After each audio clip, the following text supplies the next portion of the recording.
Meskipun seribu tangan manusia menarikmu jatuh, namun Tuhan yang bela, tangannya sanggup membuatmu naik ke gunung.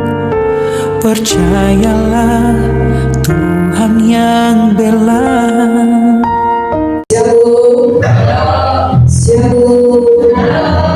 Haleluya, Tuhan memberkati saudara. Berikan salam kanan dan kirimu, katakan Yesus mengasihi engkau. Puji Tuhan.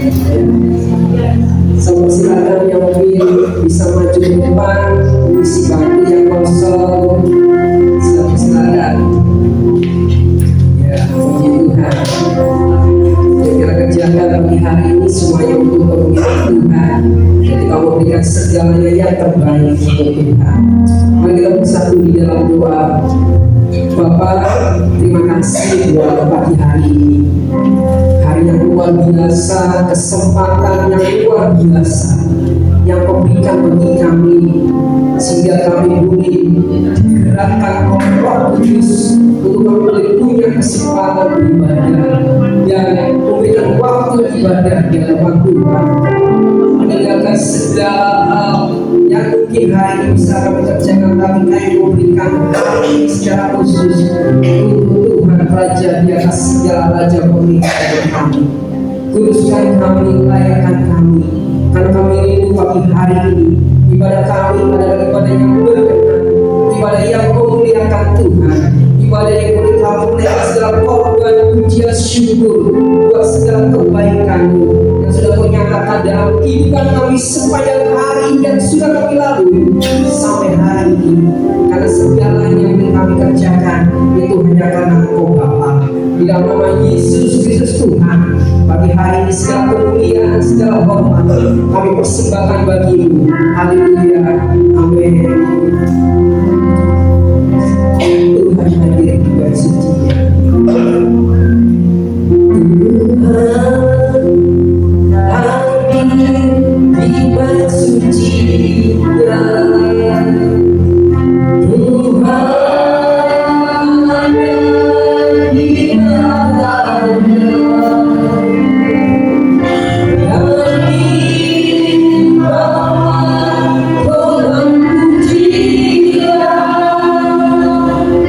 Wow.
terima kasih. Berikan kami mulia di hadapan-Mu. Untuk kami serupa dengan gambaran-Mu Tuhan. Terima kasih Yesus. Segala kemuliaan hanya bagi-Mu Tuhan.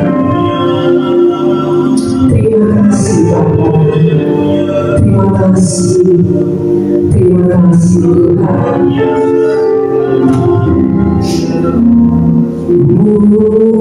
Mulia,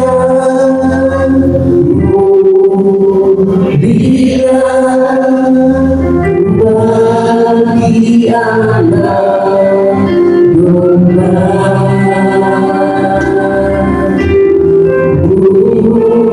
Mulia, mulia bagi anak domba.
kepadamu Yesus Kristus Tuhan.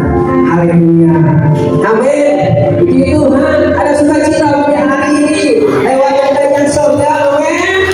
Oke, haleluya. Kita satu bisa jika dua orang berkumpul. Kita bagi bersama-sama muliakan Allah dengan jiwa aku, muliakan Allah dengan segala yang ini. Amin.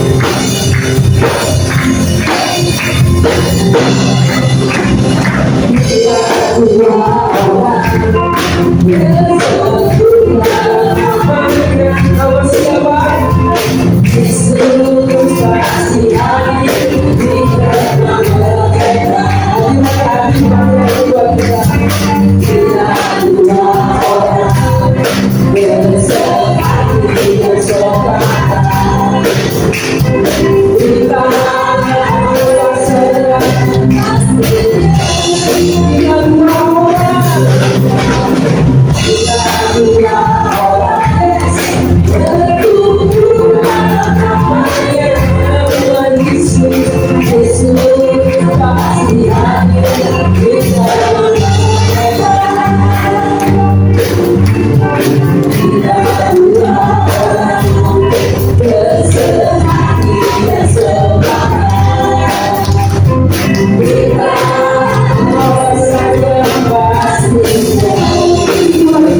jangan satu dengan yang lain, karena kita satu keluarga Tuhan. Jangan kau malu-malu, engkau satu keluarga Tuhan, engkau warga kerajaan Allah. Amin. Sama-sama angkat tangan kita bergandengan tangan. Kita katakan sama-sama. Ku cinta keluarga Tuhan.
Persiapkan hati jika kau keluarga Allah, keluarga Tuhan. Hari ini sementara kau ada di bumi, satu rinduan yaitu mendengarkan suaranya.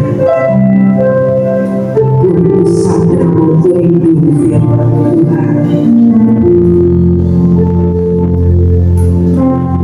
Ku rindu sabdamu, ku rindu firman-Mu, firman Tuhan Yesus yang hebat dan berkuasa. Berfirmanlah Tuhan oleh kuasa Roh-Mu kepadamu kami berserah.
kepada kami ya Bapak. Pada pagi hari ini kami telah berkumpul di tempat ini. Kami akan mau mempelajari firman-Mu mengenai ketaatan ya Bapak.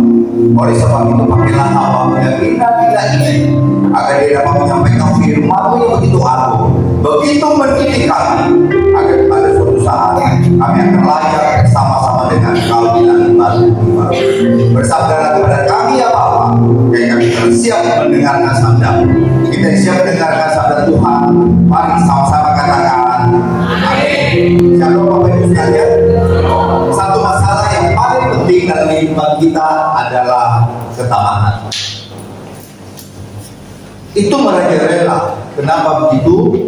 Karena dunia kita ini sekarang sudah tua dan dipengaruhi dengan berbagai macam hal-hal atau barang-barang yang ditawarkan kepada kita. Mari kita kembali pada Injil yang benar. Bapak Ibu pernah lihat kucing mengejar tikus, bukan? Tikus lari untuk menyelamatkan nyawanya. Kucing lari untuk berusaha perut supaya kenyang. Di dalam pelayanan kelihatan sama-sama melayani, tapi motivasinya apa? Untuk menyelamatkan orang kan? Atau untuk kepentingan perut? Ada yang bilang bahwa saya jangan keras-keras Pak, karena Bapak itu pengusaha, enak Bapak ngomong, tapi kita di full timer tuh makan dari pemberitahuan firman. Saya bilang, Anda kurang percaya pemeliharaan Tuhan. Kalau Anda percaya pemeliharaan Tuhan, Anda tidak akan khawatir. Nah, kalau itu sudah berjalan, maka yang harus menjadi prinsip kita, tolong, Allah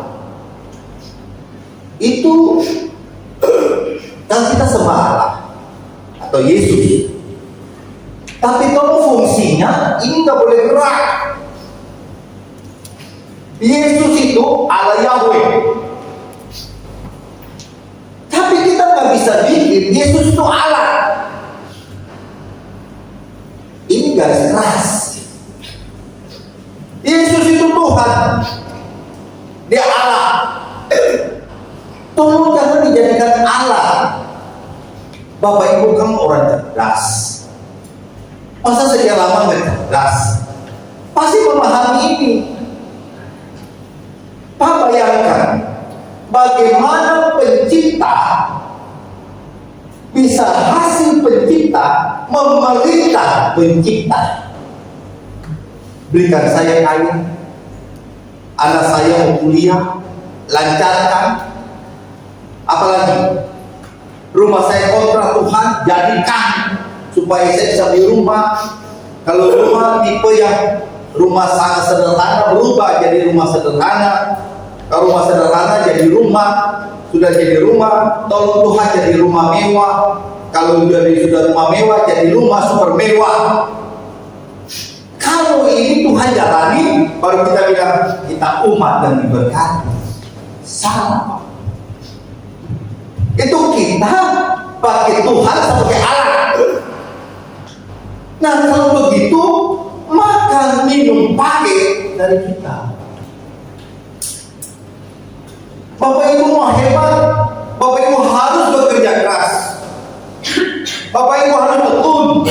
Bapak Ibu harus hebat. Engkau jadi cukuplah ya, dimaksudkan menjadi orang sukses. Tim musik mau baik, saya nggak tahu yang di sini. Ada latihan tidak? Di sini ada latihan nggak? Atau datang beno, tit, selesai. Amin loh. Nah, beda dengan latihan. Nah, kalau kita latihan, maka bagus. Ada satu gereja, Mereka sudah profesional. Datangannya Bino, lagu apa tuh? Tan. Jadinya juga tan. Di tempat kami tuh latihan 2 kali. Kurang, cari lagi. Sampai rubah-rubah arah semen. Bisa sampai mana? Kenapa rubah-rubah arah semen? Pak, kami mau berikan yang terbaik. Hasilnya juga baik. Dari contoh inilah, Pak Bu, kita punya pandangan terbuka. Orang yang latihan sama orang yang tidak latihan beda. Hamba Tuhan yang belajar terus, lalu hidupnya tetap minta tuntunan Allah, berbeda dengan hamba Tuhan yang hanya mengerti knowledge, lalu dia naik, dia berkhotbah. Jemaat pasti merasakan khotbah mana yang berkhotbah diikuti dengan kayaknya ini disertai dengan roh Allah, sama hanya dia berkhotbah kayak orang memikir ramah. Jadi itu Pak, mau bagus tidak bisa. Tuhan tolong kami mau nyanyi pujian Engkau, berikan hikmat dan kemarifat, amin. Lalu nyanyi langsung jadi semua, berarti kekerasan mistik. Kenapa begitu? Yang proyek pertama sudah jadi, kita sudah punya gereja yang baik. Yang kedua, nanti saya waktu masuk dalam khotbah saya akan beberkan. Tentu ada visi misi. Kita mau buka lagi di Surabaya. Sama-sama bilang janganlah Pak. Bapak Rutio bukan di Surabaya. Kalau di Surabaya satu gereja Bapak bisa 2.000 misalnya begitu. Tapi kalau Bapak kesana kesini jumlahnya pasti lebih. Dan kita lagi mempertimbangkan itu. Artinya bisa mendapat yang dasar. Saya kembali ke firman. Jadi Yesus itu harus dijadikan Allah. Tapi kalau Bapak Ibu jadikan Yesus Allah, salah. Bapak Ibu bertanya, lalu kalau begitu kita ini bagaimana Pak? Hidup Bapak Ibu harus dipimpin oleh Yesus. Bukan yang menjijikan. Bapak Ibu pimpin Yesus.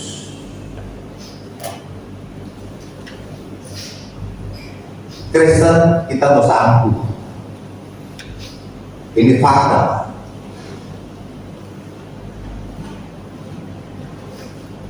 Jadi gereja ini harus bagus.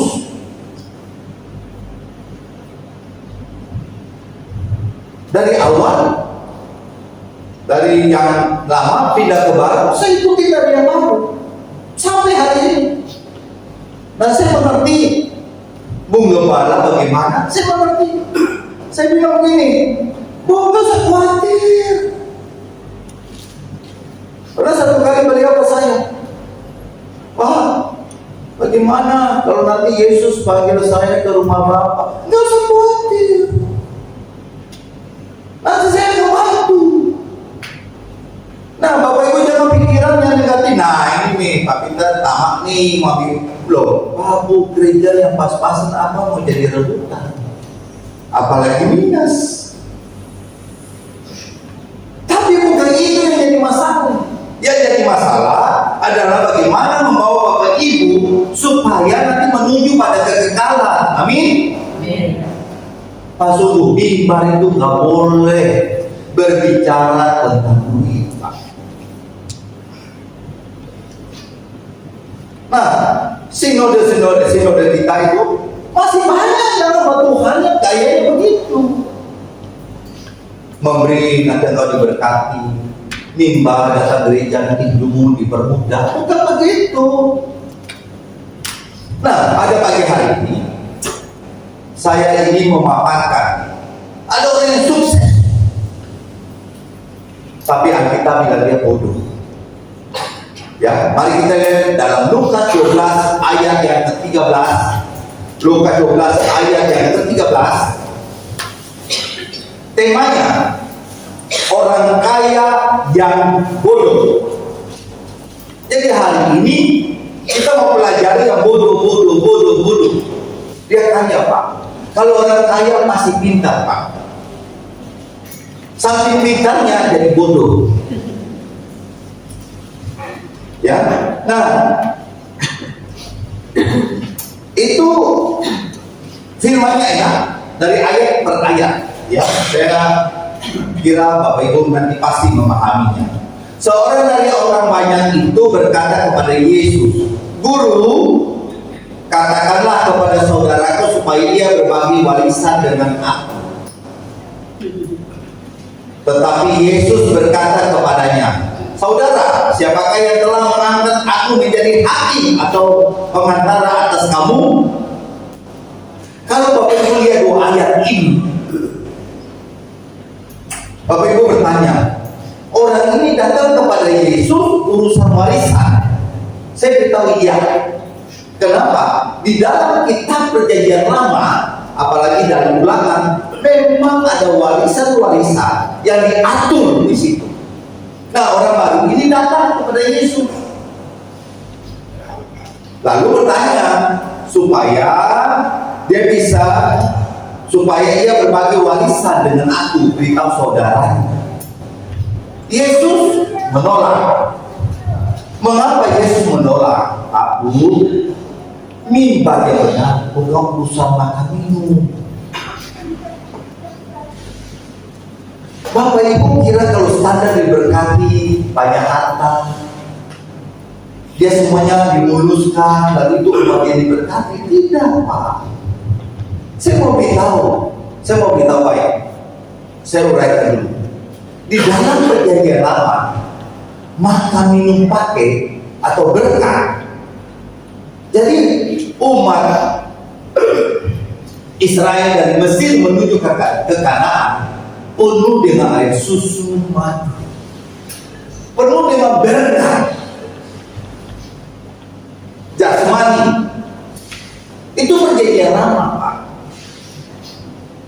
Tapi Perjanjian Baru, berkat yang luar biasa ada, yaitu pada Yesus Kristus. Bukan lagi pada makanan jasmani. Jadi kalau Bapak Ibu yang ini benar-benar bahwa mimbar yang benar itu sudah berbicara berkat yang terbesar adalah Yesus Kristus. Mengapa dalam Yesus Kristus?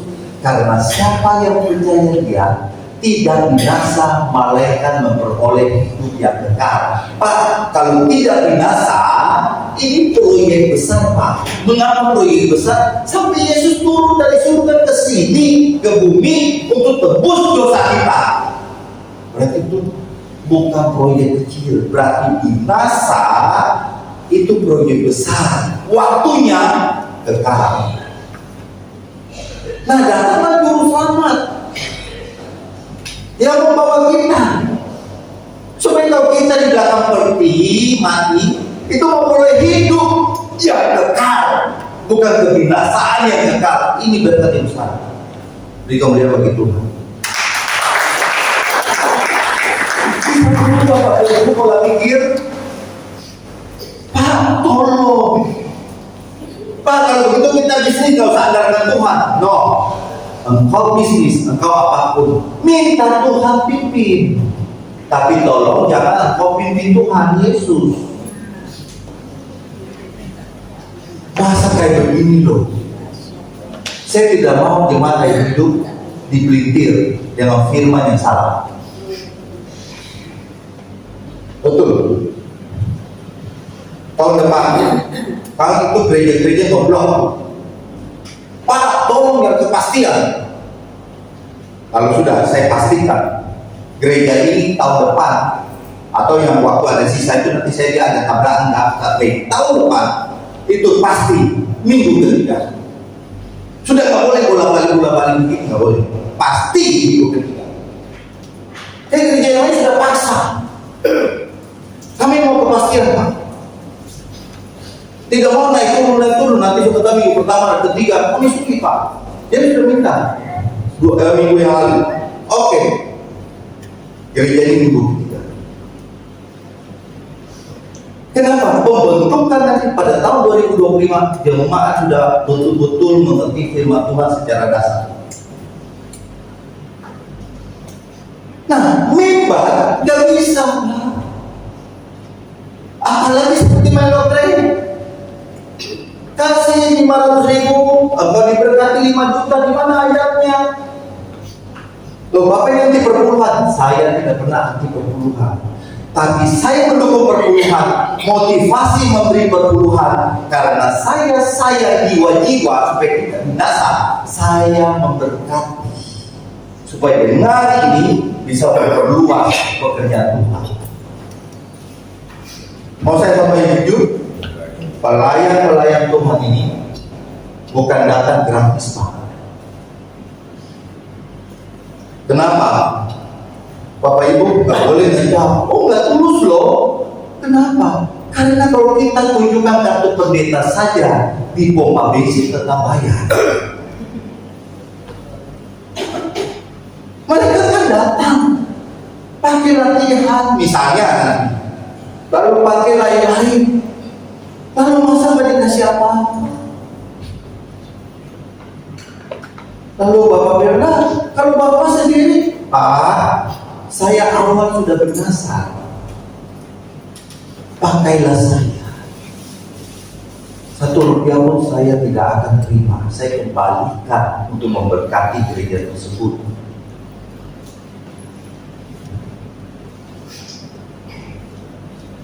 Jadi ayo didukung. Tapi maksud saya bukan 10%-nya. Misalnya ada yang mampu kasih 8 juta. Kalau dia mau kasih 1 juta, apa salah? Jadi pemberian perpuluhan itu segenap hati. Lalu kebalikan. Tapi kalau ada, lalu dia untuk membiayai mamanya kan yang lagi sakit, lalu biasanya kasih 400.000, kali ini 200.000. Apa itu membohongi Tuhan? Bukan duit, tapi hatimu. Saya sampai ini percaya, Pak, gereja Tuhan pasti dipelihara Tuhan. Enggak mungkin, Pak, kita sudah pernah dalam Injil, lah tiba-tiba kenapa gereja itu tidak bisa operasional? Kenapa nggak bisa? Tidak ada duit. Belum pernah saya lihat itu, Pak. Saya melayani kan juga lihat gembala yang Injilnya mau Injil keselamatan, baru saya mau. Kalau Injilnya entertain, saya nggak mau. Nah, kalau kita sudah mengerti itu, ke ayat yang ke-14, siapakah yang telah mengangkat aku menjadi hakim?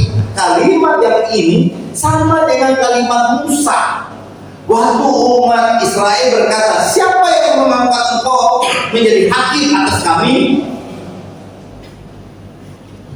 Yang artinya Yesus datang, Pak, bukan urusan makan minum, tapi urusan keselamatan.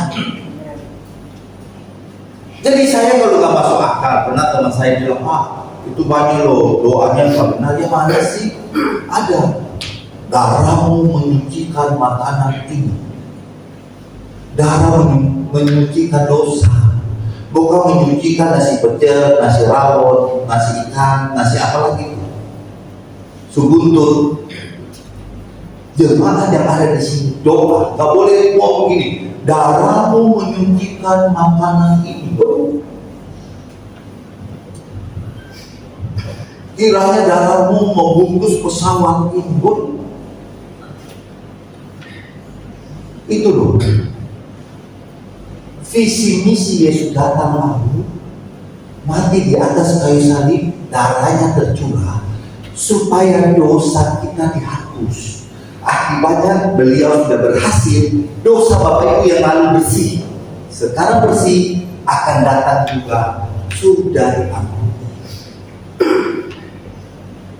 Nah, itu namanya anugerah. Lalu kita berbuat apa?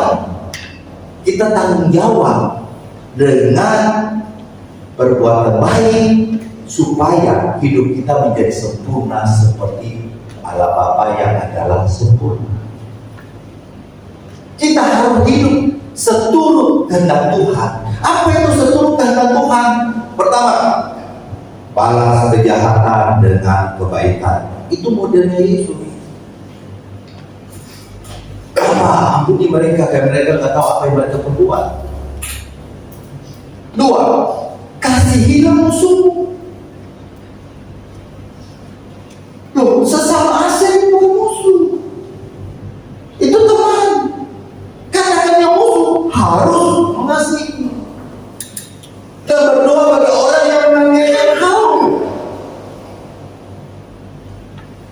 Nah, banyak tuh yang sama.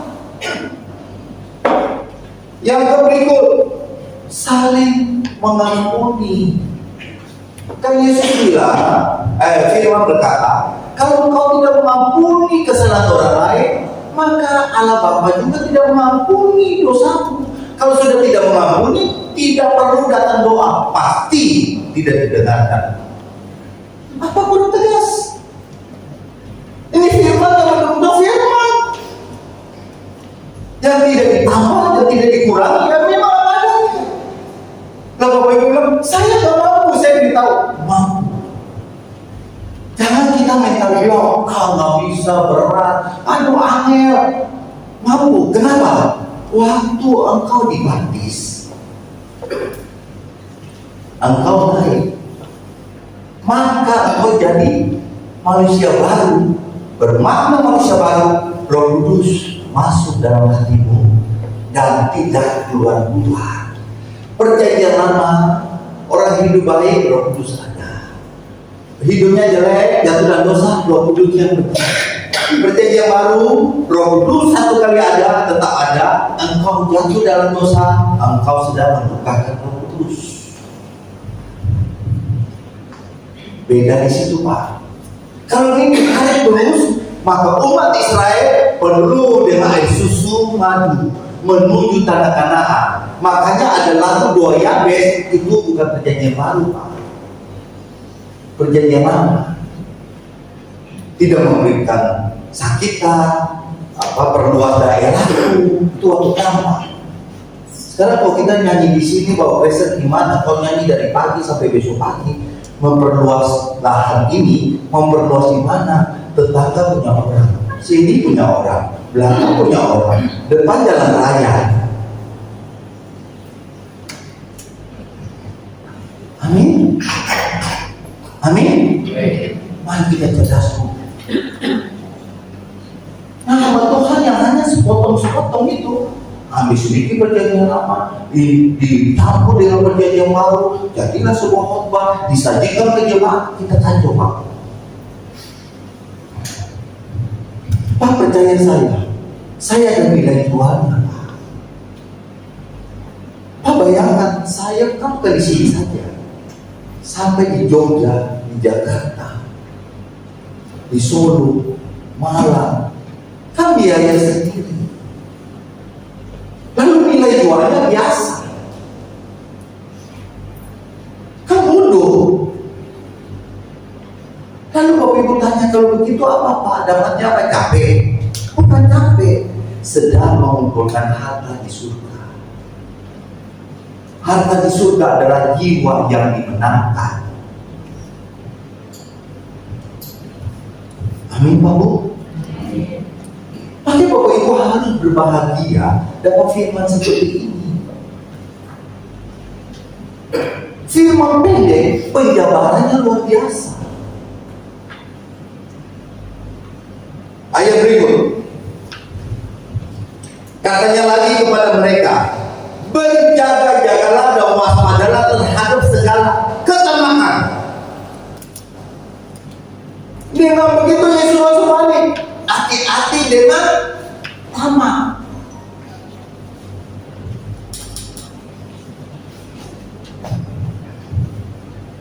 Saya lagi minta dari Tuhan, di mana saja saya melayani, tolong Tuhan. Tapi belum sekarang. Kita lagi sepakat dengan Nyonya supaya gereja-gereja yang kurang saumnya, apa itu kita perbaiki yuk. Tapi kita mau berbuat baik nih. Tapi kadang-kadang begini lah, ada apa tuh urus-urus gereja kita? Itu loh.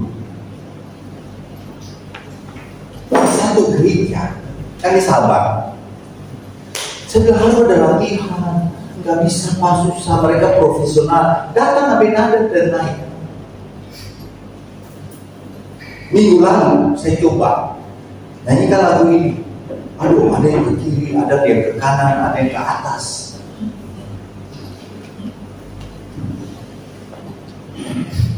Artinya begini loh, untuk dunia kan saya tahu, mau ikut lomba itu pagi latihan, siang latihan, semua latihan, badan dibuat bagus, lalu macam-macam, mimik sampai latihan vokal. Kenapa untuk Tuhan kamu? Kalau gara-gara engkau pujian penyembahan orang bertobat, engkau kan dapat harta di surga. Saya sampai mau di satu gereja, ini loh, mantap. Apa namanya, perdana. Ayo kita perbaiki. Jadi kalau orang datang itu kan nyaman, suaranya mantap. Ada pembagian suara 1, 2, 3, lalu wedannya juga mantap, pemain musik juga seirama. Loh Bapak kok khotbah figur begini? Saya dari awal di sini. Bu Tantri itu saya sudah anggap orang tua saya.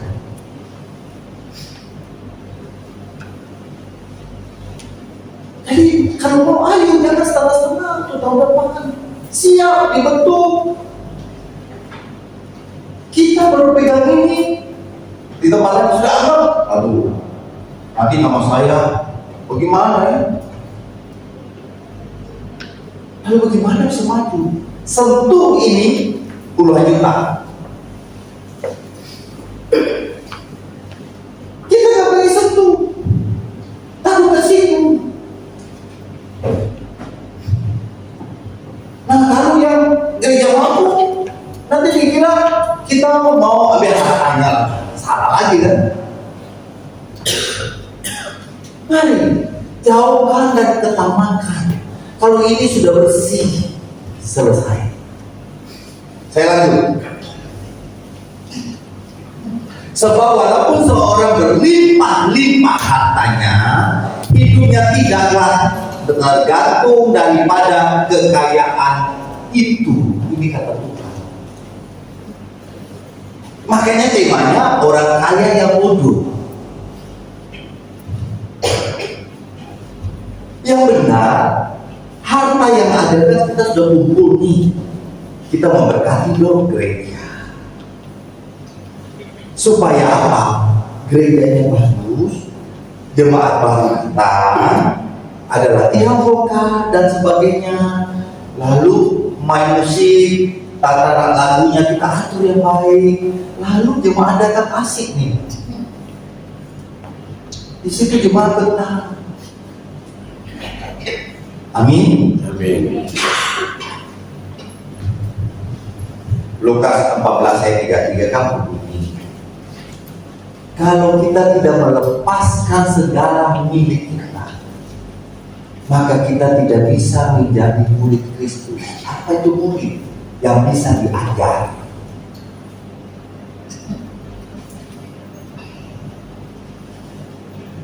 Jadi sudah hidup apa adanya, nggak usah khawatir. Karena setelah ini kan temanya kekhawatiran. Nggak usah khawatir. Jadi setelah orang kaya yang bodoh, itu tema besar ini setelah itu ayat 22 adalah kan khawatir. Kalau Bu Tantri dipanggil Tuhan bagaimana? Ini kriteria Tuhan. Ayo terus, tambah jiwa terus supaya bisa ibadah 2 kali, 3 kali, dimaksimalkan. Amin. Oke, saya lanjut. Hidupnya tidaklah tergantung daripada kekayaan itu. Kemudian ia mengatakan kepada mereka suatu perumpamaan. Nah, mengapa Yesus mengadakan suatu perumpamaan? Karena supaya gampang dimengerti. Sekarang namanya kesaksian. Kalau satu khotbah terus lalu nggak ada kesaksian, khotbah itu jadinya bagaimana?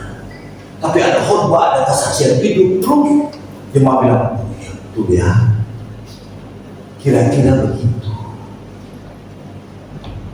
Bahkan Yesus sudah mau beritahu nih dalam Matius 6 ayat 19 sampai 21. Kita tolong tayangkan ya. Matius 6 ayat 19 sampai 21. Sudah? Matius 6 ayat 19 sampai 21. Nanti baru kita balik. Ya. Janganlah kamu mengumpulkan harta di bumi. Kalau jangan, lalu ayat yang ke-20, tetapi kumpulkanlah bagimu harta di surga. Ayat 21. Ayat 21. Karena di mana hartamu berada, di situ juga hatimu berada. Uang atau harta itu, kita kembali ke Lukas 12 ayat tadi. Uang itu ada yang orang pamakan seperti kita minum air laut. Makin minum, makin haus. Makin minum, makin haus. Sudah punya, makin kurang. Sudah punya, tambah kurang. Lebih lagi, kurang lagi, kurang.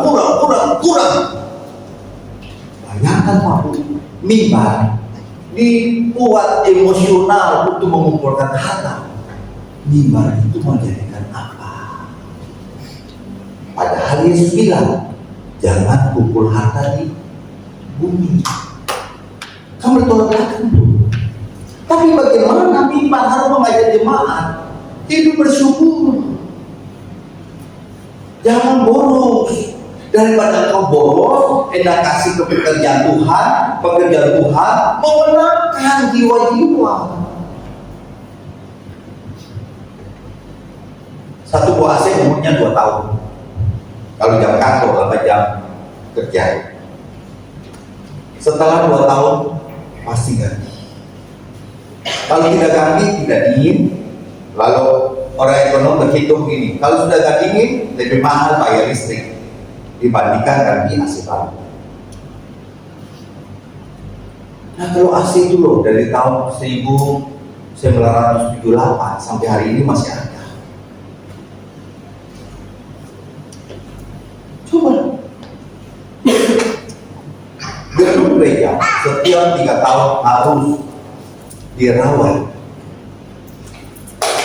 Jadi dicek apa yang kurang diperbaiki, kabel-kabelnya dia, mimbarnya dia, karpetnya diganti. Bukan karpetnya itu sejak tahun 1960 sampai sekarang pakai karpet itu terus. Kenapa bakterinya banyak? Punya mobil gereja yang paling lama 10 tahun.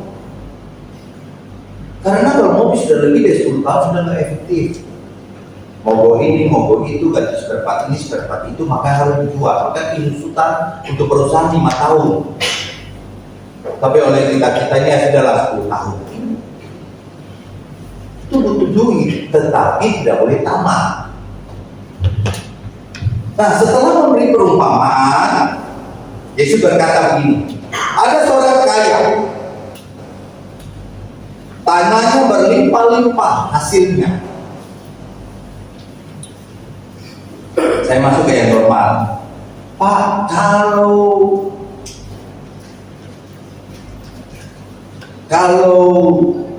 tanah itu sebetulnya ciptaan Tuhan. Kalau kita tanam sesuatu, lalu ada buah berlimpah-limpah, tolong satu kesadaran, itu hasil yang berlimpah-limpah dari Tuhan. Ini dulu supaya kita nggak tamat. Amin. Saya punya pekarangan, saya tanam jeruk atau jambu lah. Kemudian jambu berbuah Bapak. Ingat, hasil buah jambu itu sumbernya Tuhan. Karena tanah ini milik Tuhan. Tanah ini kesuburannya bukan buatan manusia buatan buku, yes. tapi unsur yang normal dari unsur tanah itu adalah kita. Engkau tanam lombok di rumah, berbuah banyak.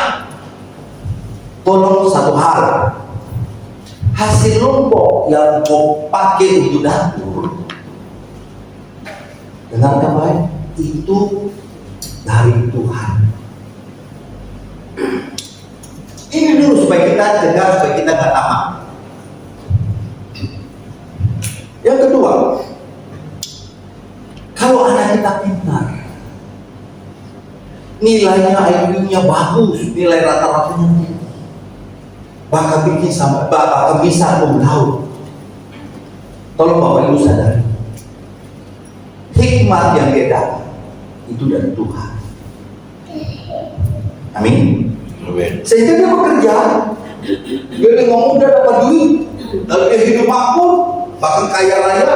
Tolong, hasil kaya raya ini dari Tuhan. Orang kalau sudah pikir ini semua dari Tuhan, maka ketamakan hilang. Ini yang benar. Jadi bagaimana supaya kita tidak tamak?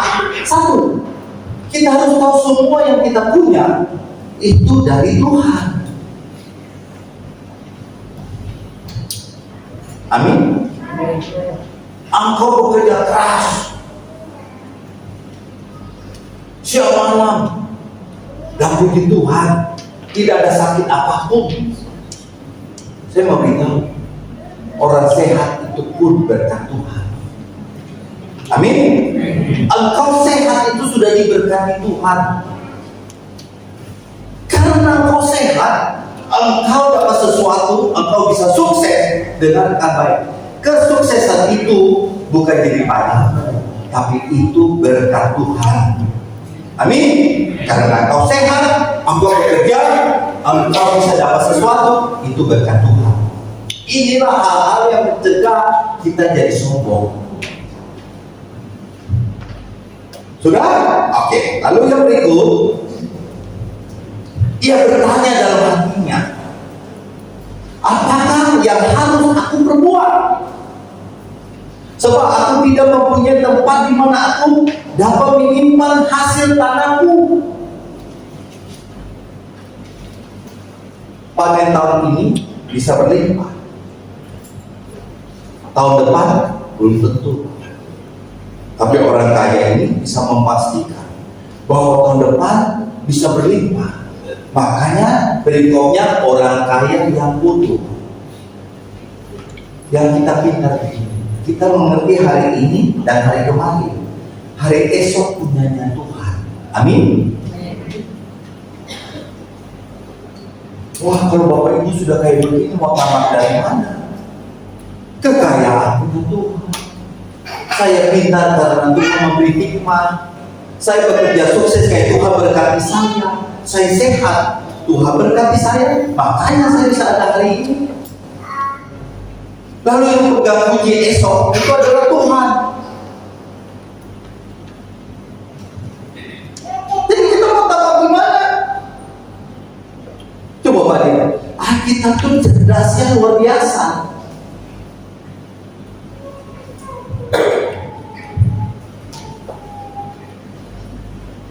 Dan tolong Bapak Ibu ingat, kekayaan bukan tujuan hidup, tetapi alat untuk hidup. Tujuan hidup Bapak Ibu adalah langit baru, bumi baru bersama Yesus. Amin. Tujuan hidup Bapak Ibu bukan untuk kekayaan. Kekayaan itu adalah alat untuk hidup.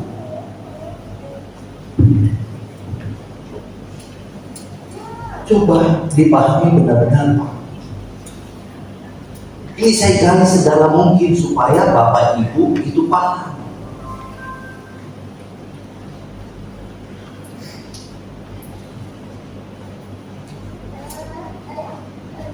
Dia bertanya dalam hatinya, apa yang harus aku perbuat?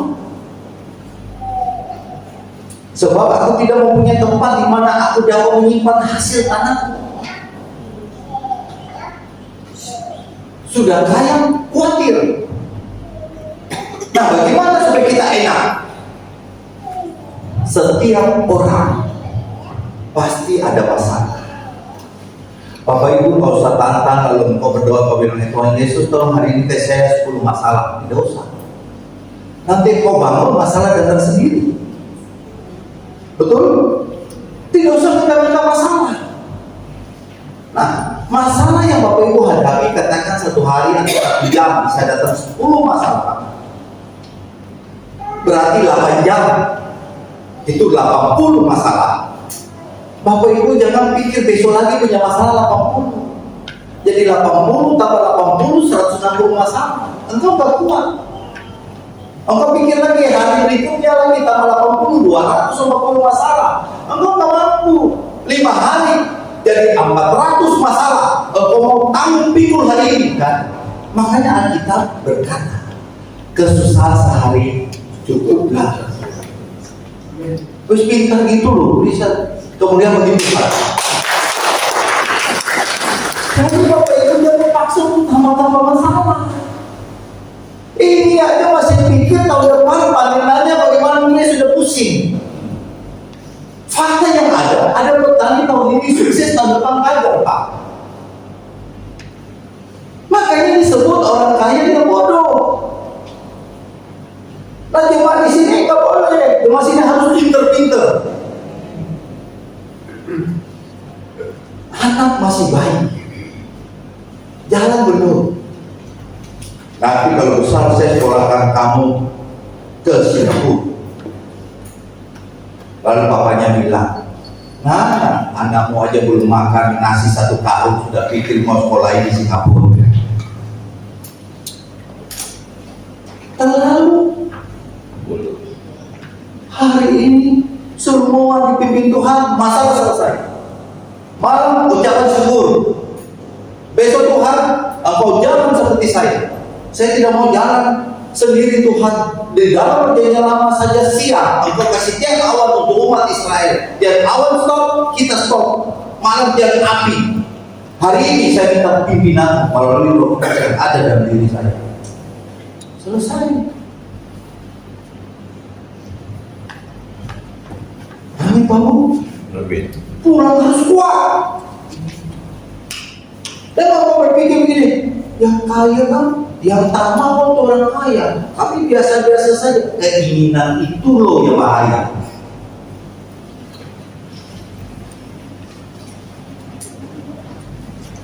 Yang berikut 18.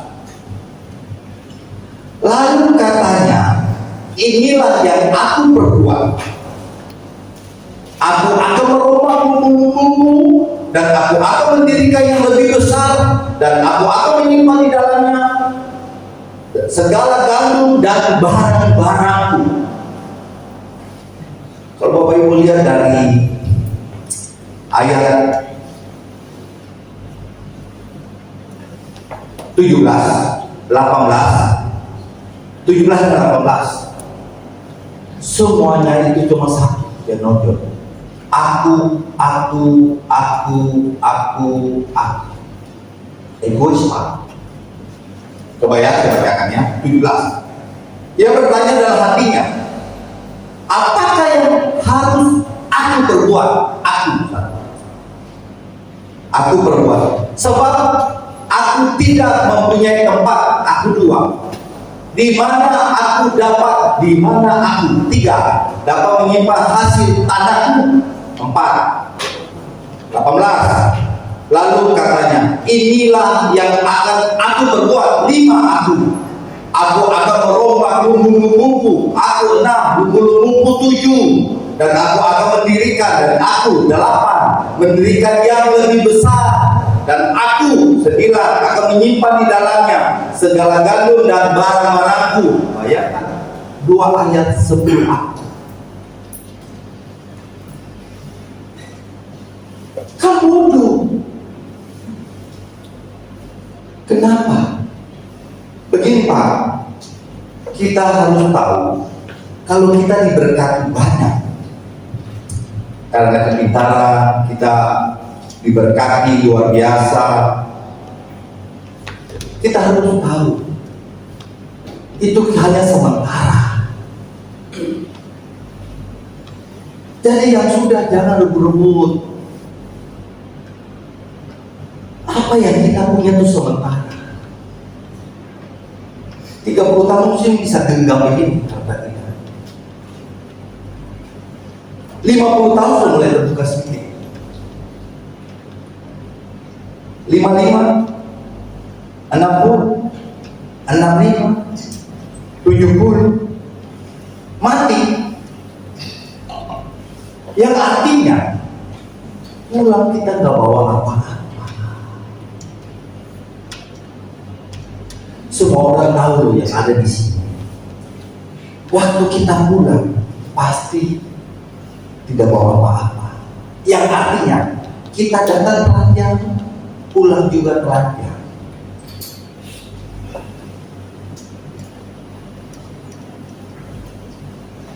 Jadi kalau dia bisa bilang, ya, aku akan menyimpan barang-barang, salah. Mari kita berubah prinsip. Kalau kita ya, yang sudah ya tingkatan tertentu lah, rumah punya Tuhan, tapi sertifikat tanah namamu, iya, tapi waktu mati berubah. Apa kan punya Tuhan, mobil punya Tuhan, lama-lama kamu handal kan? Lalu kamu jadi apa? Ya kita jadi kasihnya Tuhan. Itu pinjaman Tuhan. Umur jelas, dipinjam jelas 80 tahun. Kalau kuat 90 tahun lah. Pulang. Lihat ya. Dengan barang-barang. Artinya barang warisan. Saudara pecah. Saling bunuh-membunuh. Dan lain-lain lah. Bapak itu lebih pintar kalau masalah itu. Saya nggak dapat pintar. Pokoknya dengan itu orang tua kumpulkan harta lebih banyak. Anaknya itu sampai ada masuk di pengadilan. Sampai gara-gara tidak adil, anak usir papa. Sampai ada anaknya datang bentak mamanya selalu. Jadi makanya tema itu luar biasa. Orang kaya yang bodoh. Dia dapat harta bukan disalurkan, dia simpan. Simpan kita tahu. Lama-lama kita lihat, di makan raya. Macam-macam lah. Amin. Saya hanya membuat pola. Kalau pola dasar ini Bapak Ibu sudah ada, kau hidup betul-betul damai. Bukan mantan kau sudah menganggap Tuhan, saya umat yang bahagia. Lalu barang dia merombak, yang kedua nih, dia merombak itu gudang. Jadi besar tujuannya apa? Menyimpan. Saya pernah ada kebakaran, lalu ibu itu keluarkan dari tempatnya itu setengah karung emas, batangan ditaruh dalam kain karung teri, dan dilarungnya emas. Di kota ini saya dengar dari mereka ngomong, waktu mama pulang itu adalah 60 kilo emas.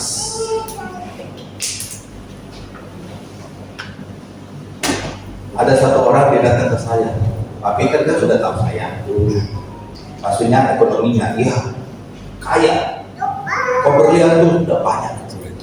Saya mau apakan ini barang?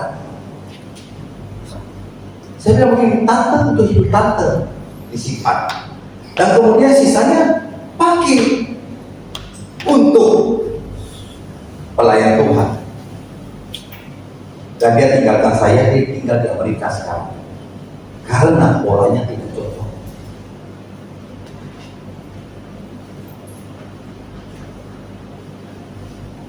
Coba Pak, buat pula itu susah.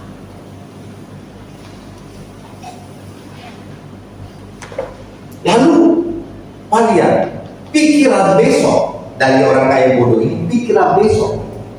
Dia sudah yakin bahwa panennya pasti sukses. Tapi yang kita tahu, dalam pengkhotbah pun berkata, kita bisa merancangkan hari ini mau kemana, kota mana, dan sebagainya. Kalau Tuhan tidak berkenan, nggak jadi. Maksudnya hari besok punya Tuhan, kita serahkan ke Tuhan. Kita ikut pimpinannya. Amin. Amin. Punya anak masih kecil, kita sudah khawatir, aduh nanti masuk SD gimana ya, nanti setelah SMP nanti gimana ya, SMA gimana ya, kuliah gimana ya. Anak yang lahir itu titipan Tuhan. Pasti sudah punya berkat sendiri dari Tuhan. Saya kasih kesaksian deh, ayat nggak habis nggak apa-apa. Mamanya dulu, papanya kerja biasa, hidup sederhana. Waktu ujian baru-baru, lulus beasiswa kedokteran di Putra. Orangnya ada sekarang. Kalau Bapak Ibu nggak percaya nih bahwa anak yang lahir itu sudah punya berkat sendiri dari Tuhan, ini buktinya. Beasiswa full, cuma yang ditanggung ongkos tinggal sama kehidupan sehari-hari. Biaya sekolah semua gratis, dia masuk sekolah kedokteran.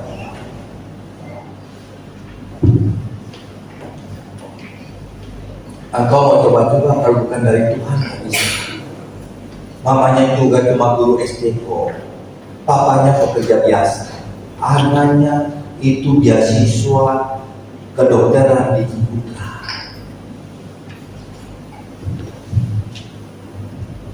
Ini bukan mistik, tapi ini sungguh-sungguh bahwa orang yang lahir itu sudah punya berkat sendiri dari Tuhan. Dan tolong, anak itu titipan Tuhan.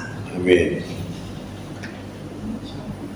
Jadi kalau engkau bisa, misalnya anak itu umur 30, engkau dipanggil ke rumah Bapak, berarti engkau dipercayakan untuk mendidik anakmu itu selama 30 tahun.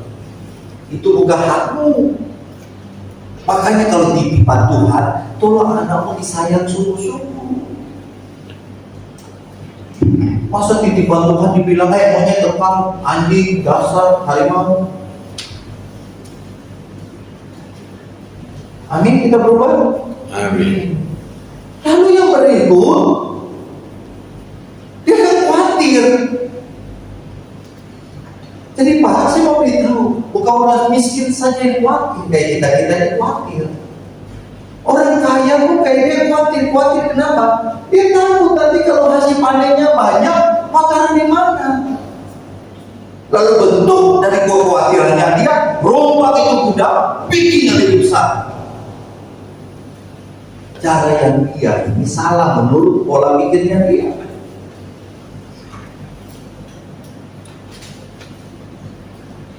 Yang kelima, tidak usah khawatir. Kenapa? Karena waktu yang kita miliki sekarang itu ada di tangan Tuhan. Supir saya pagi-pagi ambil tepung Pak, ambil tepung, pulang taruh di gudang, dia pulang ke rumah, napasnya agak sesak, bawa ke rumah sakit puskesmas, di tengah jalan mati.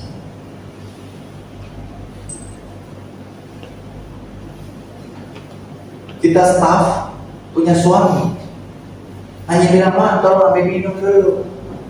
Ini kasus tahun ini, ambil minum dulu. Datang diambil minum.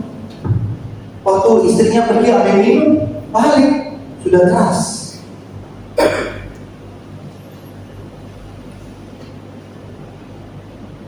Yang terbaru,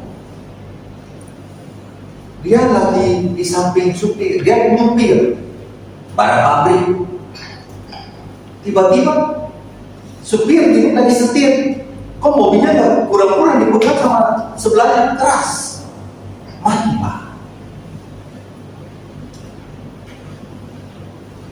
Saya mau beritahu bahwa ini sungguh kenyataan. Hidup kita itu ujungnya kapan kita nggak tahu. Tapi dengan 3 contoh ini sudah bisa mewakili Pak.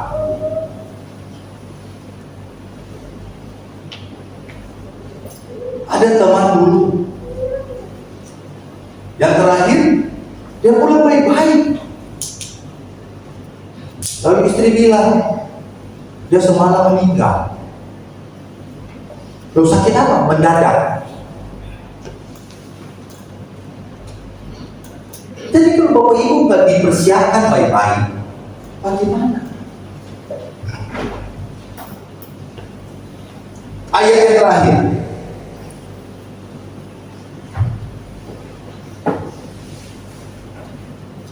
Ayat 17 dulu saya bacakan. Ayat 18. Lalu katanya 18 ya. Lukas 12 ayat 18. Lukas 12 ayat 18.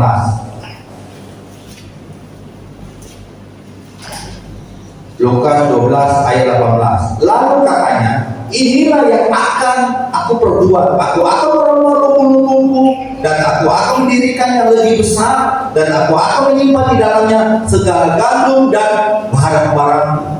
Sesudah itu aku berkata kepada jiwaku ada dalammu banyak barang, tertimbun untuk bertahun-tahun lamanya. Beristirahatlah, makanlah, minumlah, dan bersenang-senanglah. Ini saking goblok Pak. Jiwaku itu bukan pada barang, jiwaku bukan pada gandum. Jiwaku butuh makanan rohani. Nih, firman Tuhan. Tubuh butuh nasi goreng, tubuh butuh capcay. Jiwa nggak bisa, jiwa dan roh butuh Roh Kudus, butuh firman. Makanya temanya menarik, orang kaya yang butuh.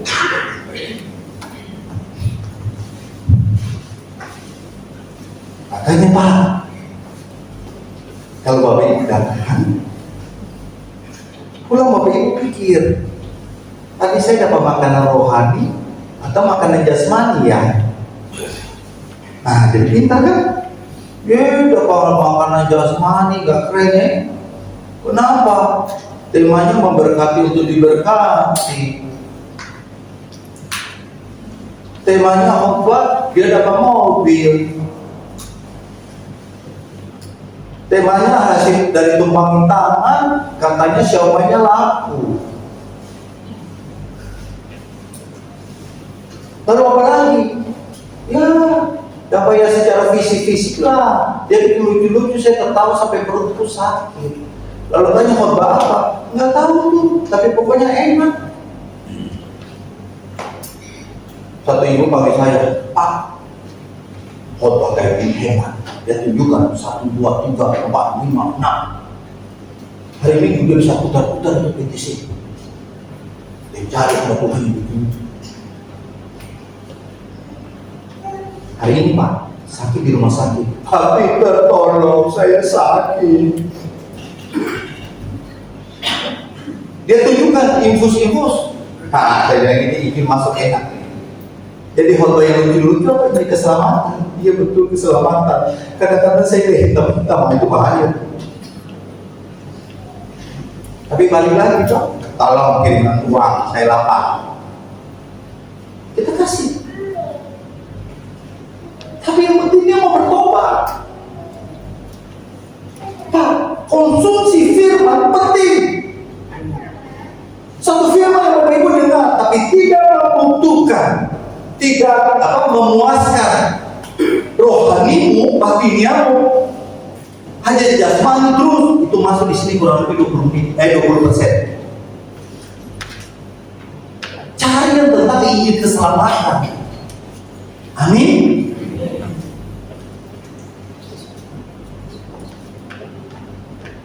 Masa dia jawabnya begini, Pak, sesudah itu aku berkata kepada jiwaku, jiwaku ada padamu banyak barang. Oh, jiwa gak butuh barang. Jiwa butuh hadirat Tuhan, bukan barang. Jiwa butuh bersekutu dengan Tuhan, bukan barang. Yang butuh barang, naik sepeda motor, HP, tubuh. Sabun mandi, tubuh. Emang orang kaya goblok ya, aduh Tuhan. Nah, cuma bertemu itu boleh. Lalu dia tambah lagi, barang tertimbun untuk bertahun-tahun lamanya. Padahal jiwa kita itu tubuh, itu di tangan Tuhan. Hari ini selesailah kau habis khotbah ini, engkau pulang. Ya saya minta begini, Tuhan saya datang baik-baik tuh, nanti pulang juga tolong baik-baik. Jangan sampai kecelakaan di tol lalu muka hancur, kan gak keren. Pendetanya mukanya hancur. Aduh. Yang kedua, kalau itu saya minta begini, Tuhan, saya tidak mau kena dua. Lever jauhkan. Kedua seturut, tolong Tuhan. Tapi kalau mau ambil baik-baik. Bahkan tempat saya bilang, Tuhan kalau boleh dimimbar. Bukan ikut-ikutan, bukan. Lebih terhormat gitu loh.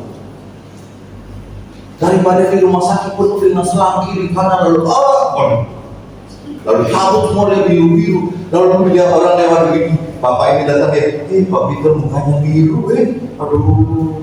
Dia pulang gak sejahtera, bapak itu penuh dengan virus, aduh. Saya bicara ini Pak, apa? Supaya dia jangan takut kematian. Tapi engkau punya pola berpikir, hari kebahagiaanku sudah datang. Dan sebentar lagi saya bahagia bersama-sama Abraham di Firdaus. Air mata sudah gak ada, seluruh lepas. Amin Pak Bu? Itu yang saya mau. Makanya saya ini jadi alat peraga. Lah yang khotbah, yang misalnya pengkhotbah takut mati, apalagi jemaat. Di satu gereja saya bilang, kalau ada umat Tuhan yang takut mati, dia perlu lahir baru. Waktu makan dia bilang begini, iya dia kalau kena sakit takutlah. Coba. Tapi betul-betul jemaat harus paham. Anggap kematian itu hari kebahagiaan. Jadi kalau kau datang ke rumah duka, engkau bilang, luar biasa dia sudah bahagia. Kapan dia bilang bahagia saya? Nah inilah yang harus menguatkan Bapak Ibu.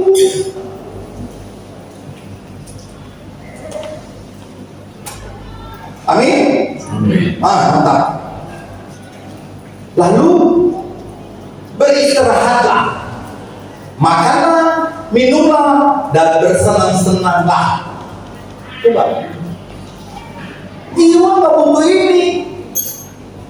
Kalau Bapak Ibu lihat ya, ayat yang 20, penghakiman. Ayat 20 sudah? Kita tunggu. Lama begini ada dua Pak. Kan saya rencana kalau Tuhan berkenan tahun 2025 kita rombak. Mungkin komputernya yang kelamaan. Jadi orang sedikit apa? Lemot. Kedua bebannya terlalu banyak. Tapi nanti tahun depan, kalau pengurus saya kan sudah mengulangi, pengurus majelis yang di sini bisa terima niat baik saya. Kita terino satu-satu. Mulai komputer dulu, lalu sentuh alat musik. Ini loh programnya begini, mau ikut dana. Kalau nggak ikut juga nggak apa-apa. Ini jemaahnya mantap, jemaat diselamatkan. Amin. Nah itu. Tetapi firman Allah kepadanya, hai engkau orang bodoh, Pada malam ini juga jiwamu akan diambil daripadamu. Dan apa yang telah kau sediakan untuk siapakah itu nanti? Jelas? Keren ya firman Tuhan. Waduh, cerdasnya luar biasa.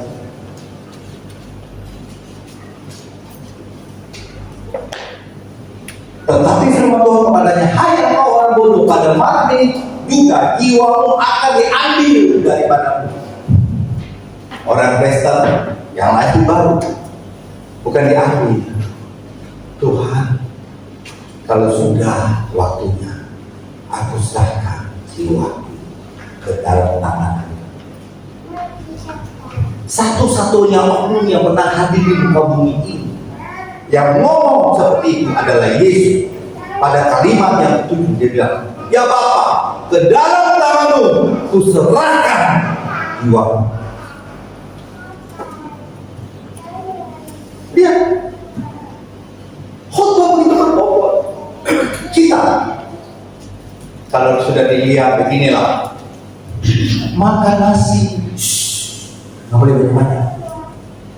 Nasi udah sekentang, bila perlu nasi jagung. Kenapa? Diabetesnya tinggi. Sudah sulit, diabetesnya tinggi. Mau makan sate, Pak? Kolesterol.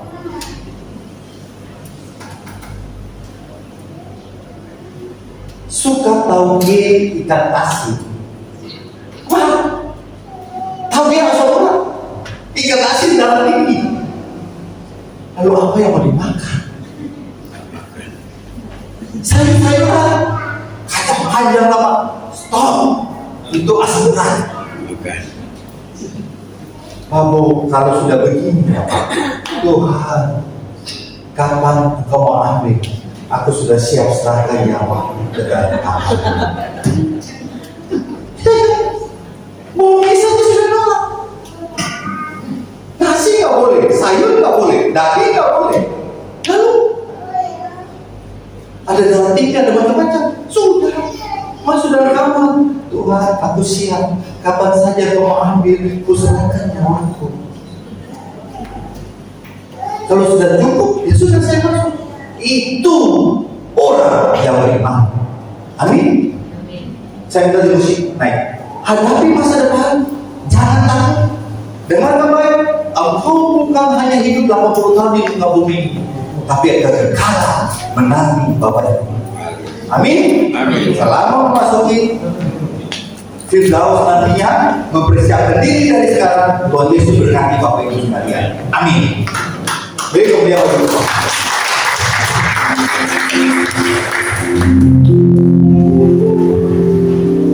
Mari kita saudara doa.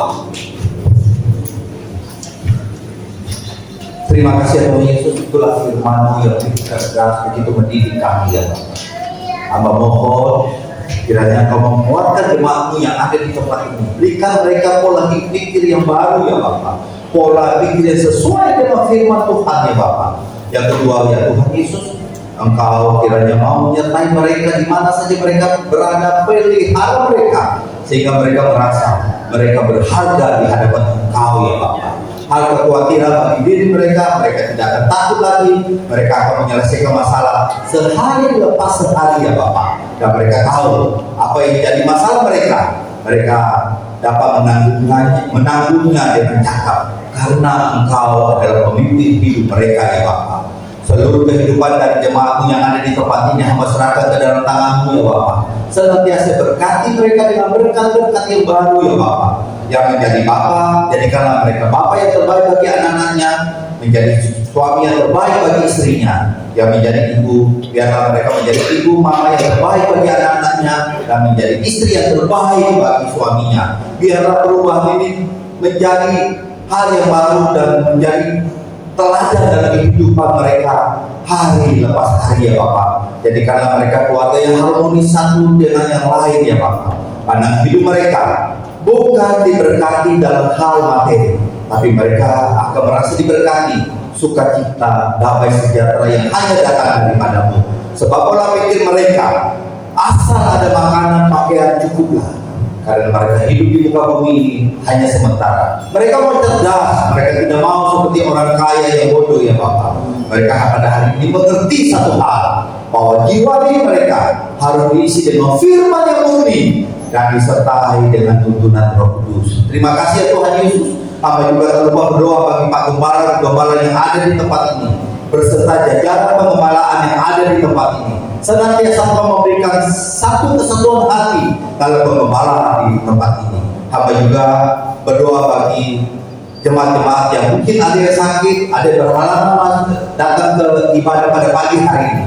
Engkau yang lebih tahu dari hamba ini ya Bapak. Senantiasa tuntun mereka, kiranya gereja ini dapat berdampak di jalan pertemuan ini ya Bapak, agar banyak jiwa diselamatkan dan dapat menyenangkan hatimu ya Bapak. Terima kasih ya Tuhan Yesus. Dan pada akhirnya hamba naikkan doa ini hanya kepada Bapa di surga, hanya melalui Yesus Kristus yang adalah Tuhan dan Juru Selamat kami.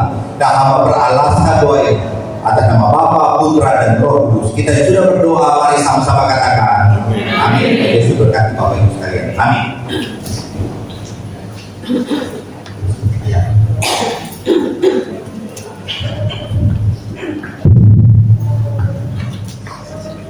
Salam. Ada suka kita pada pagi ini? Siapa sudah diberkati firman Tuhan pada pagi ini? Berikan terlebih dahulu Tuhan. Haleluya. Kami mewakili dari Gembala Sidang, dari seluruh jemaat, dari seluruh para pekerja, kami mengucapkan banyak terima kasih kepada hamba yang sudah memberikan berkat buat kami pada pagi hari ini. Sungguh luar biasa. Bila Tuhan memberkati wisatanya, diberkati pergumulannya, diberkati kerinduannya, berkati juga dalam pekerjaannya, apapun yang dikerjakannya, Tuhan membawa berhasil. Terutama diberkati di dalam pelayanannya. Dimanapun hambanya Yesus menjadi pelayan Tuhan, adalah Tuhan memberkati pelayannya, agar pelayannya semakin hari semakin menyenangkan hati Tuhan. Sekali lagi kami mengucapkan banyak terima kasih Bapak. Tuhan Yesus memberkati. Kami mengucapkan banyak terima kasih kepada seluruh jemaat, Bapak Ibu Saudara kasih Tuhan yang sudah menghadiri ibadah kita pada pagi hari ini. Kami mengucapkan banyak terima kasih buat kebenarannya. Tuhan Yesus memberkati. Pengumuman pada pagi hari ini tolong kita pegang dalam sepekan ini.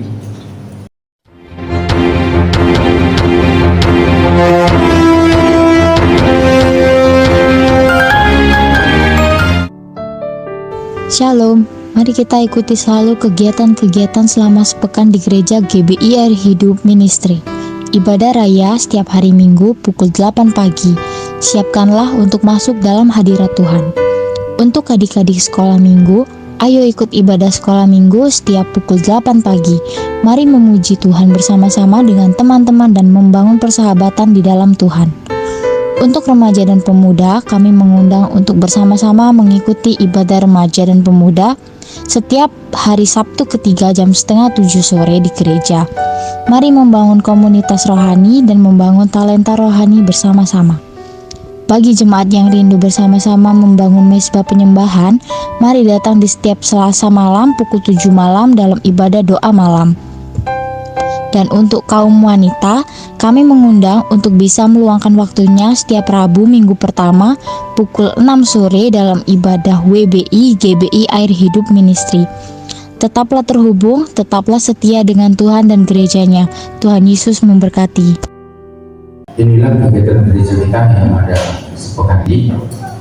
Saya cuma mengingatkan setiap hari Selasa ada ibadah doa malam jam 7 malam. Dimohon kepada Bapak Ibu jemaat yang dikasih Tuhan, selagi ada waktu yang diberikan Tuhan buat kita, mari waktu ini kita pergunakan untuk doa agar seluruh kegiatan di gereja ini bisa semangat untuk mengikutinya. Amin. Setiap hari Rabu sekali sebulan ada diadakan ibadah WB khusus wanita. Dimohon kepada kaum wanita agar bisa memberikan waktunya untuk mengikuti ibadah WB sekali sebulan. Kami mengucapkan banyak terima kasih kepada hamba Tuhan yang sudah melayani pada pagi hari ini. Kami mengucapkan banyak terima kasih kepada seluruh musik. Tuhan Yesus memberkati pada Bapak Pujian WL, Sinyal, baik juga koletan, penerima tamu, LCD, siapapun yang terlibat dalam pelayanan Tuhan pada pagi hari ini. Bila Tuhan memberkati berlantas agar pelayanan kita semakin hari semakin menyenangkan hati Tuhan. Mungkin ada tulis untuk listrik, enggak ada. Oke. Mari kita akhiri ibadah kita ini. Mari kita pujikan pujian ini. Terima kasih Tuhan. Terima kasih Tuhan. Terima kasih setia.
Terima kasih Bapak. Firman-Mu yang datang, Firman-Mu yang hidup. Kami percaya akan mengubah pola pikir kami menjadi baru di dalam Kristus Yesus. Oleh karena itu, kami mohon pertolongan Roh Kudus. Biar Roh Kudus menjelaskan firman ini ke dalam hati kami masing-masing, mengubah pola pikir kami menjadi pola pikir seperti yang Bapa kehendaki di dalam kehidupan kami berjemaat di gereja ini. Tuhan memberkati Pak Peter, memberikan pewahyuan-pewahyuan yang baru, mengubah seluruh pola pikir yang tidak benar di dalam kehidupan jemaat yang dilayani, supaya kami makin hari makin lebih kami mengerti kehendak dan rencana Bapa dalam kehidupan kami, menjadi lebih dewasa dari hari lepas hari, karena kami tahu Bapa itu yang Engkau kehendaki dalam kehidupan kami. Kami percaya semua saja yang kami miliki itu adalah daripada dari Engkau, oleh Engkau, karena Engkau. Biarlah bagimu saja kemuliaan sampai selama-lamanya. Kami bersama berdoa ya Tuhan untuk negara kami Indonesia. Bulan Oktober nanti Tuhan, kami serahkan pelajaran Pak Jokowi ini. Yang Tuhan mengendalikan negeri ini tetap dalam keadaan aman, tentram, dan damai. Karena kami tahu habis sudah waktunya Pak Jokowi. Tapi kami percaya Tuhan yang terbaik Tuhan berikan, supaya kami boleh menikmati hari-hari yang penuh damai sejahtera dan sukacita di dalam Kristus Yesus. Tidak terjadi sesuatu apapun, karena Bapa di surga di dalam nama Tuhan Yesus mengendalikan negeri kami Indonesia. Terima kasih Bapak. Kami juga berdoa untuk kota Surabaya, Tuhan, lindungi kota Surabaya daripada yang jahat. Kami percaya Tuhan, ketika Engkau mengerahkan malaikat-malaikat menjaga kota Surabaya, kota ini tetap aman, tentram, dan damai. Kami mohon jauhkanlah dari segala bencana alam, supaya kami boleh menikmati hari-hari kami beribadah di kota ini. Kami juga berdoa ya Tuhan untuk Bapak Presiden kami yang akan datang. Kami serahkan seluruh menteri-menteri yang sudah dipilihnya, bahkan terutama kepada Bapak Presiden kami nanti. Tuhan, berikanlah hikmat dari surga, supaya segala sesuatu yang dilakukan, segala sesuatu yang diputuskan, itu sungguh berkenan di hati Tuhan. Berikan hikmat ya Tuhan kepada beliau, supaya beliau memerintah dengan takut akan Tuhan, dan itu tertular kepada seluruh mereka yang ada di mendampinginya. Terima kasih Bapak, kami memberkati Indonesia, kami memberkati apa yang ada di negeri ini, kami memberkati airnya, kami memberkati udaranya, kami memberkati seluruh apa yang akan taruh di negeri ini. Bahkan semua kekayaan yang ada di negeri ini, kami tahu itu asalnya dari Tuhan, yang kekayaan itu bisa dipakai untuk pemerataan rakyat Indonesia. Terima kasih Bapak, kami berdoa untuk tetangga-tetangga kami, Tuhan memberkati semua, supaya mereka berkecukupan Tuhan. Dan kami percaya di dalam kecukupan mereka akan mendengar kabar baik yang terus menerus mereka dengar. Terlebih-lebih tetangga kiri kanan kami Tuhan, kami serahkan di tangan Tuhan. Satu kali kami percaya Tuhan menjamah hatinya. Kami juga berdoa untuk seluruh jemaat Tuhan yang ada di PIR Hidup Ministry. Tuhan memberkati kami semua, persatukan kami di dalam satu roh, yaitu roh Tuhan sendiri yang menjadikan kami bersatu, yang menjadikan kami sehati, sepikir, seroh, sejiwa. Satu tujuan kami hanya untuk memuliakan Tuhan. Tuhan memberkati, tidak ada satu pun yang tidak Tuhan berkati. Keluarga inti, keluarga besar dari keluarga PIR Hidup Ministry yang belum mengenal Engkau, Tuhan jamah, Tuhan lawat, kasihanilah mereka ya Tuhan, supaya lewat itu kehidupan kami, lewat apa yang kami berikan di dalam kehidupan kami untuk keluarga kami, mereka boleh melihat Kristus dan mereka mendapat pencerahan untuk datang kepada-Nya. Terima kasih sekali lagi Bapak yang di surga. Berakhir sudah ibadah kami pada hari ini. Ucapan syukur tak henti-hentinya, biar itu mengalir dari dalam hati kami yang paling dalam. Mari saudara, angkat kedua tanganmu, kita akan menerima berkat. Kiranya berkat daripada Allah Bapa di dalam nama Putranya Yesus Kristus dan persekutuan dengan Roh Kudus akan menyertai kita semua mulai sekarang sampai maranatha kedatangan Tuhan Yesus yang kedua kali. Kami semua yang percaya akan sama-sama berkata, amin, di dalam nama Yesus.